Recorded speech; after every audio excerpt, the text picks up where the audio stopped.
everyone, it's me, hopefully Skinny, and I'm back for my yearly update.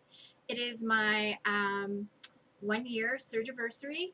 Yay! A year out. I can't believe I made it this far. Can you? Yeah. Okay. So this video, I'll tell you my weight. I'm fluctuating between 233 and 236, which is 130 pounds lighter than my surgery weight, which was at 266 or 366.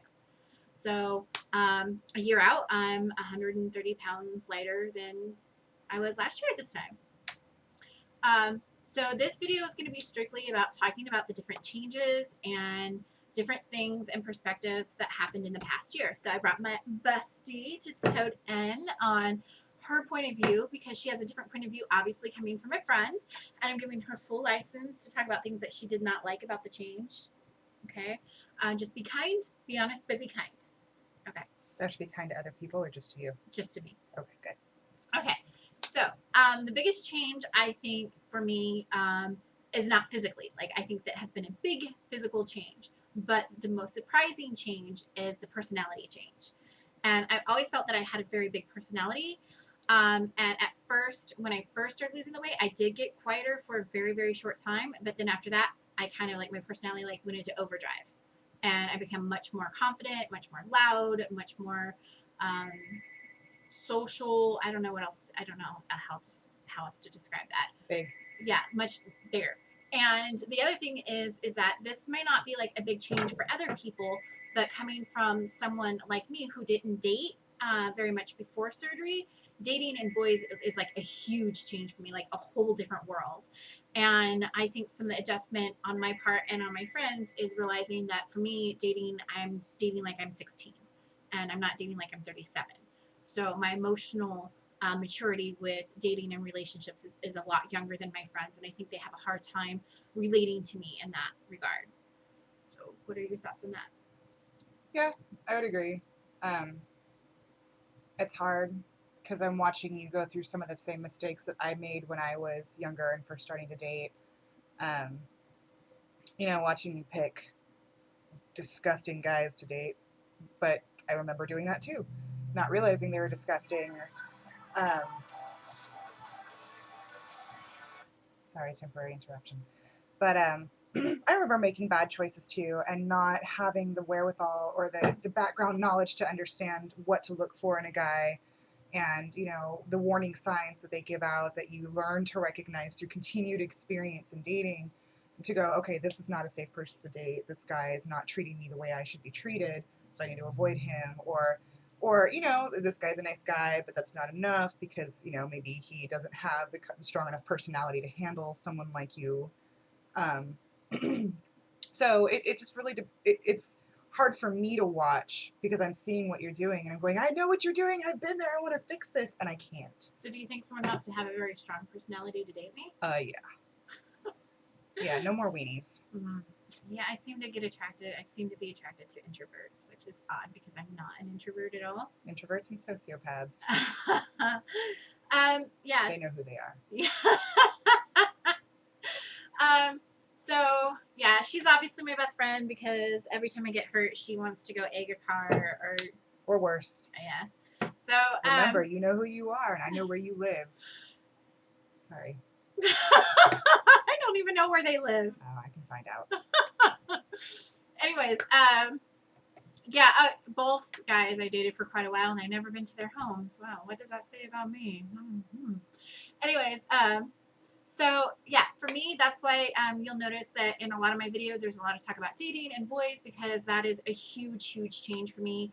It is a huge focus because I've never dealt with it before. So I get excited every time I get hit on, even by guys I don't want to get hit on. I'm like, oh my God, Lisa, someone hit me. I got hit on 7 times in the bar. Lisa's like, that's just background noise, bitch. Like, you're going to ignore it pretty soon. You're going to get tired of it. I'm like, I'm never going to get tired of it. Even if it's annoying, it's still amazing. And she's like, no, it's not that amazing, girl. Well, it's hard because no matter how heavy you were, I always saw you as beautiful. I always saw you as worthwhile and deserving of love and deserving of respect and deserving of all these things that come with being out there in the dating world or just the love world.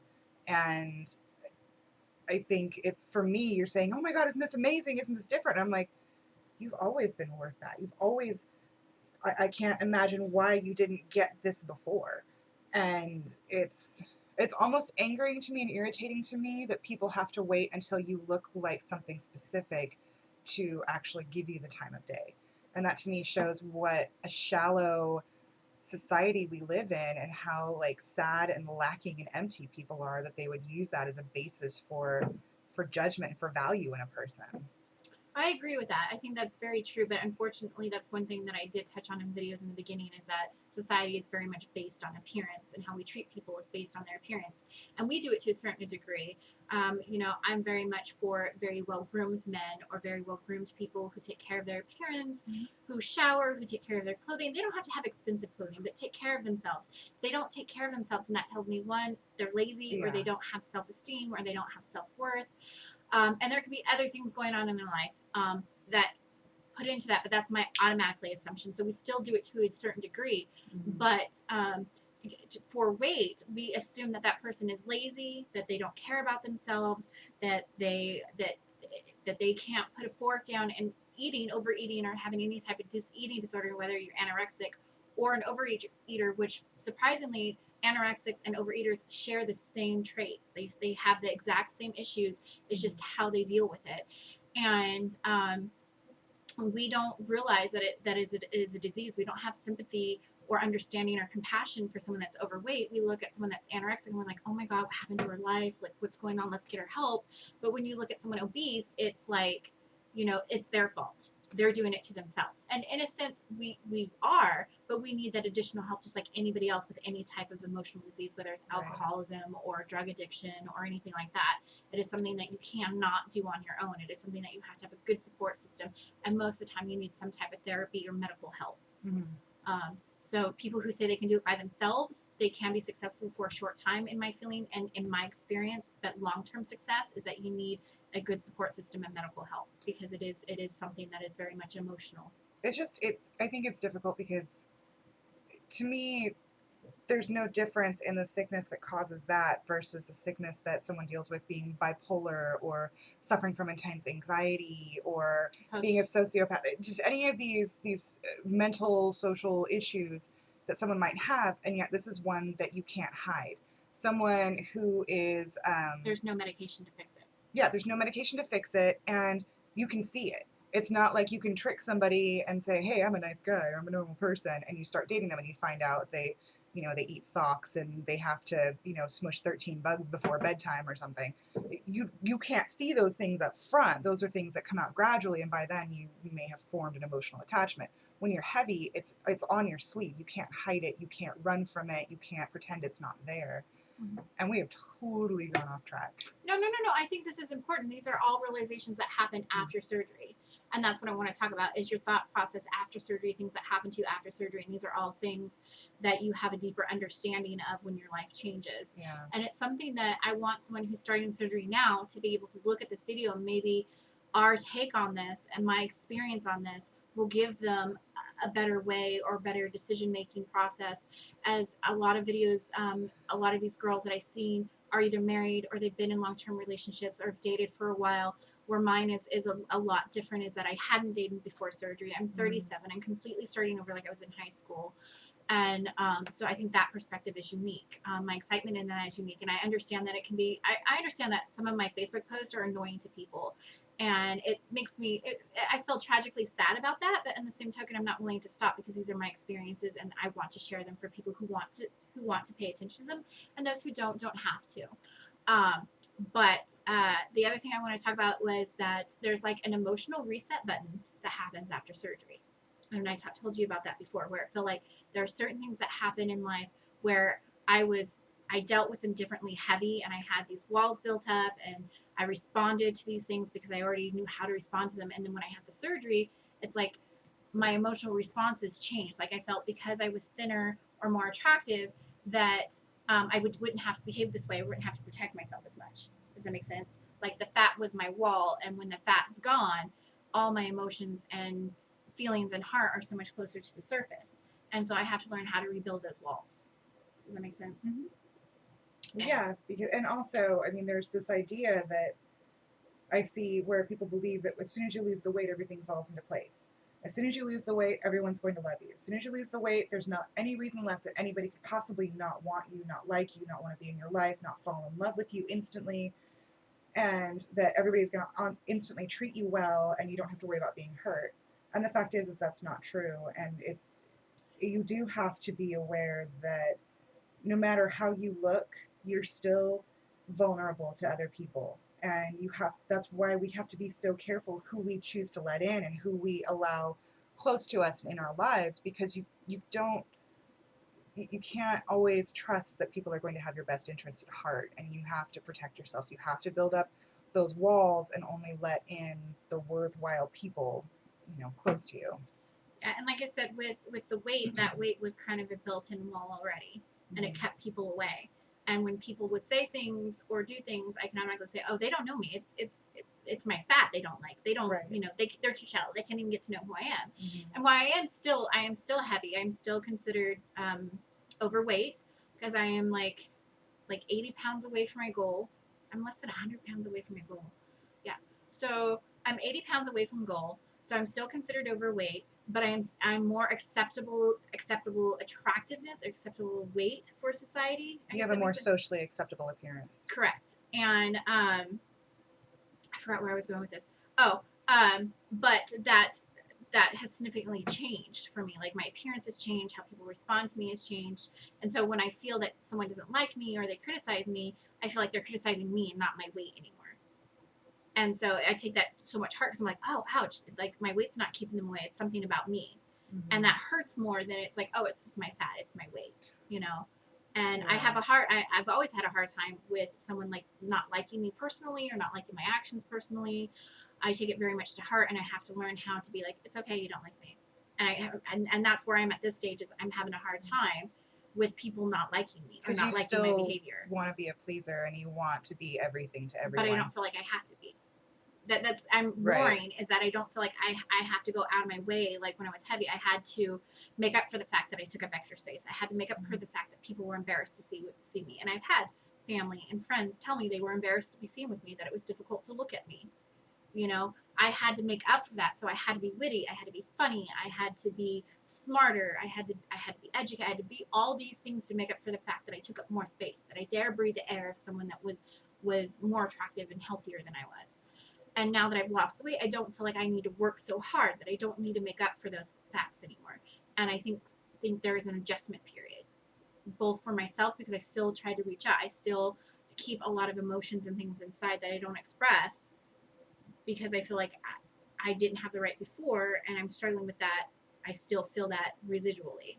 Does that make sense? Oh yeah, we've talked about that. We talked about the whole cool girl syndrome, where and it's not specific to heavy women, but we are the most guilty of it, where when you're dating, rather than express to your partner, whomever you're seeing, your displeasure, when they do something that hurts you, rather than saying, your actions hurt me, this specific thing that you did had this effect on me, and I don't like feeling like that, we just go, it's okay that you didn't call, it's okay that you didn't come by, it's okay that you broke up with me without an explanation or whatever. We let those things go because we believe, well, if I'm not cool, then he's not going to like me. If I express any displeasure, they're not going to want to be around me, and there's no reason for them to stay. So we do make up for it by being this cool girl, when in reality it doesn't really work very well, because then we just end up being a doormat, and that's not attractive either. So right. And but like I said, that's something that happens with or without the weight, as you said. But also, I think but it's very, very strong in the heavy community. Right, and that's just not dating. That's also in relationships with your family, relationships with your friends, for example. Anytime my family wanted to do something, I would drop whatever I was doing and do it. And now that I'm really busy, I have 2 jobs. I work 12 hours, 7 days a week. Yeah. And I go to the gym for an hour or two. Plus, I'm doing the roller derby.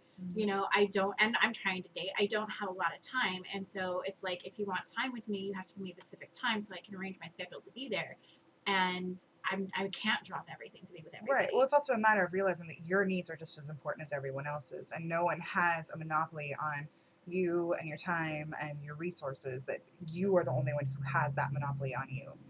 and that they don't have the right to demand that you drop everything for them. And that applies to friends, family, lovers, coworkers, whatever.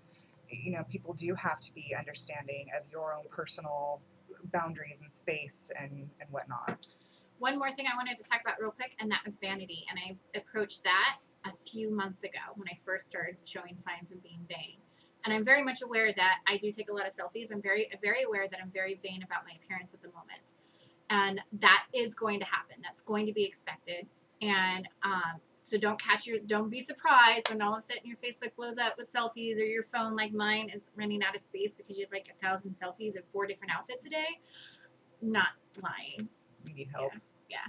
So Like, serious. Check So- your self-help. yeah. So vanity's gonna happen, and it's going to annoy people. It annoys you sometimes. It's annoying, but it's not a deal breaker. Right. And so there's nothing that you can really do about that, because you're going to be so thrilled with your appearance. You're going to be so thrilled with the changes that you're going to want to do it. And that, you know, in my opinion, be present with what you're feeling. Do what feels right. If you want to take 1,000 pictures, take 1,000 pictures, because this is a journey. And if that's how you're feeling, be present with it. And if someone doesn't like it, that's okay too. They're allowed to not like it. And you're going to have to be okay with that. Can't please everybody all the time. Right.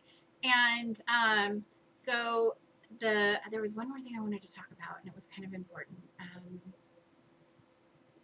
of went along with like the selfies and stuff, and I forgot what it was. I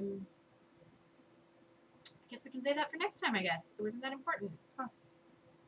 Oh, I wanted to talk about like food and being a year out. For me, food is always going to be a struggle. But I thought that food would be less of a struggle for me than it is. I thought the exercise would be really hard for me to keep up on. And I really did. I thought the exercise and keeping a routine and keeping active would be something that would fall before the food did. And I'm still really good with my food, but I have to be aware of it, because now I'm at a point where I can almost eat anything I want, and I can graze all day, so I can easily gain my weight back. So I have to be conscious of not grazing. And but for me, exercise has been the easiest thing. Like keeping active has been really, really easy for me. You've always been a creature of habit that liked her routines. So, and once you get into that, you actually like don't like being pulled out of your routine for any reason. Yeah, we know that. But I mean, like I said, that the exercise surprisingly has been the easiest component for me. And I've seen people who are year out who they talk about how they're struggling keeping going to the gym, and you know they quit going to the gym, and that hasn't been an issue for me. I mean, I'm always going to the gym. I'm not always posting. I mean, you know, I'm always at the gym because I'm always over by your house. But you know, I'm always going to the gym. I'm always active. I started roller derbying. How do you feel about me doing roller derby? My only concern is that you don't have medical insurance. Yeah, because you fall down a lot just walking. Yeah. Not as much lately, but you on 8 wheels with less friction between your feet and the ground is kind of terrifying. Well, actually, because we have to squat while we skate, we're actually lower to the ground. And we have knee pads and elbow pads and wrist guards and a helmet, because we need to protect my gorgeous head. Your mushy brain. My mushy brain. But after 8 weeks, we have a scrimmage. So I invited her to go. And I'll go out there and cheer and yell and out of the two of us, I really thought she'd be the one doing roller derby. I thought about it. I think you'd be great at it. You got those hips to hip check. I don't have the hips. I will not be able to hip check anybody. You know, we can't elbow them or anything, so I'm just going to stay clear of everyone. So this is going to be interesting because I got the falling down pat. I can fall down like that. It's the getting up part that I'm working on. All right, so that's it. Unless there's anything else you want to add, is there anything important that you wanted to contribute? Because I wanted you to share your feelings on things, including unpleasant things, and you haven't really shared anything. You talk a lot. Well, this is your turn to talk. No, honestly, I'm just really proud of how far you've come. I wish I could say that, you know, I was surprised by all this and that I didn't expect you to do so well, but I knew you would. I've known you your whole life, literally. Like, I've known you longer than one of your brothers has, pretty much. And I always expected you would be successful with this because you really wanted this, and you've always been successful with the things that you put your mind to. And I don't know. your hard work has really paid off, and I'm seeing you come so far, like further than I ever imagined anybody could go. And your growth has been inspiring and it's been amazing. And I'm proud of you. Mm, thank you. You're welcome. All right, so I'm going to sign off, and I'm going to say, you guys remember, weight loss and weight loss surgery, no matter how you choose to lose weight, is about getting healthy, and it's not about a size or a number. So, and I want to wish everyone a happy, healthy journey, and I hope that the other side of surgery is as bright for you as it has been for me. So, until next time, bye.